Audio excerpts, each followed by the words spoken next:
I think we all can remember this particular topic. How many people live in Iran, by the way? I don't know the population. At all? No, I don't know the population. You don't know the population of the country you seek to topple? How many people live in Iran? 92 million. Okay. Yeah, How could you not know that? I don't sit around memorizing population tables. Well, it's kind of relevant because you're calling for the overthrow of the government. Why is it relevant whether it's, because, it's 90 million or 80 million or 100 million? Why is that relevant? Because if you don't know anything about the country... I didn't say I don't know anything about Okay, what's the ethnic mix of Iran? They are Persians and predominantly Shia. Okay, this is cute. It's not even... You don't know anything about Iran. So okay, I am not the Tucker Carlson expert on Iran. You're a senator who's calling for the overthrow of the government. You're the one who claims... You don't know anything about the country. No, you don't know anything about the country. You're the one who claims they're not trying to murder Donald Trump.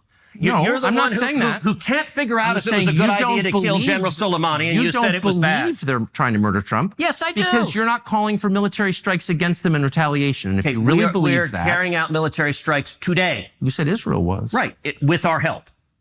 I said we. Israel is leading them, but we're supporting them. Well, you're breaking news here because the U.S. government last night denied, the National Security Council spokesman Alex Pfeiffer denied on behalf of Trump that we were acting on Israel's behalf in any offensive capacity. No, we're not bombing them. Israel's bombing them.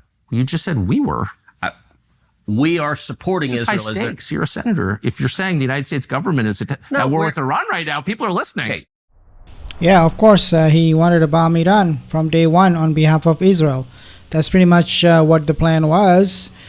And now we all know what they were talking about. Before I move on, just to remind you guys, if you're not subscribed to my channel, consider subscribing. Have a listen to this one. That. And then I'm going to come back to Lindsey Graham just because I have so little respect for him. Then you have Lindsey Graham saying, we need a weaker Congress. I mean, that's essentially what he's saying about the War Powers Act. Well, he's a totalitarian, so of course he wants that. How does Lindsey, what is that exactly? Why do the intel agencies and the government of Israel seem to have so much control over Lindsey Graham? I don't know. Ted Cruz is the same way. Yeah, what is that? And it's both people with weird personal lives. Yes. Is that connected? Wow, you're going to get me started now. I just notice it. I notice it. Everybody I know who's a cheerleader for the worst things is vulnerable in some way. I think there's probably something to that. Of course, they have a lot of weakness. They're very vulnerable. Ted Cruz and Lindsey Graham. They are also being blackmailed by the Zionist State of Israel, by Mossad. Mm-hmm. You know, it's funny. Probably something to that. Alan Dershowitz once said that the most intelligent student he ever had was Ted Cruz. I don't get that. I mean, I want my elected officials to be smarter than I am. Yes. I want them to think outside the box. I want to believe in them. He thought Ted Cruz was a genius? Yeah, that's what he said.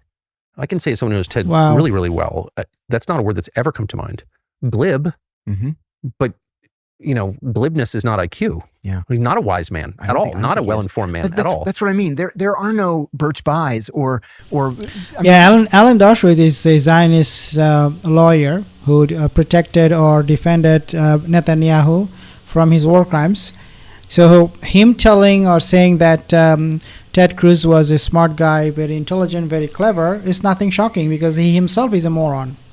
On both sides, Birch Bayh, Frank Church, Bob Dole, Barry Goldwater, Ted Kennedy, these thinkers that gave us the government that we had in the 60s, the 70s, the 80s, they're just gone. Right. Yeah, all victims of affluence and just flaccid thinking, which was a result of flaccid living. You know, it was nice to worry about nuclear annihilation every day because it makes you sharper. We're talking off camera about the governments around the world that we respect have dealt with, think are impressive and smart, and they're all countries that can't take anything for granted. That's right. That are constantly fighting for their own survival, having to calculate everything from 8 different angles. Like those are the most impressive people. And the people who think they're just like hegemons from birth and the affluence will never end. It doesn't work out. No. And what he's asking for is legitimately under his purview as the chairman of another committee having to do with security, foreign policy, you know, intelligence, whatever. And the CIA won't budge. The intelligence committee won't budge. And he said, I don't know what to do. And I said, well, you've got to approach leadership. He said, that was the first place I went. And leadership said, they don't want to get involved in a dispute between two chairmen. So what do? When everybody on the intelligence committee is there just to serve the CIA, not to oversee it, not to ensure that it follows the law, just to cheerlead for it. They spied on members of Congress and were never punished for it. Never. I remember Eric Holder saying, now, I got these referrals, these criminal referrals. Everybody needs to calm down. Nobody's going to be investigated. What do you mean nobody's going to be investigated? The CIA broke into the computer system of the Senate Intelligence Committee to steal the information that was being developed there about the torture program. You're spying on members of Congress. What do you mean there's nothing to see here? Move along. That was a crime. But well, they still do that kind of spying on these computers of Senate Intelligence Committee, and it can all be directly linked to Israel, to Mossad. And we know that Cruz, he openly said that his job is to serve the state of Israel. Since he became the senator, came to the Congress, that's what his mission had been. So people like him, they are complicit in spying, illegally spying on these Senate Intelligence Committee members' phone, their laptop, their computers. Nothing new, and I think nothing is shocking anymore in the States, because this entire country is being controlled and run by Zionist State of Israel and Mossad. Subscribe for more videos in the next one.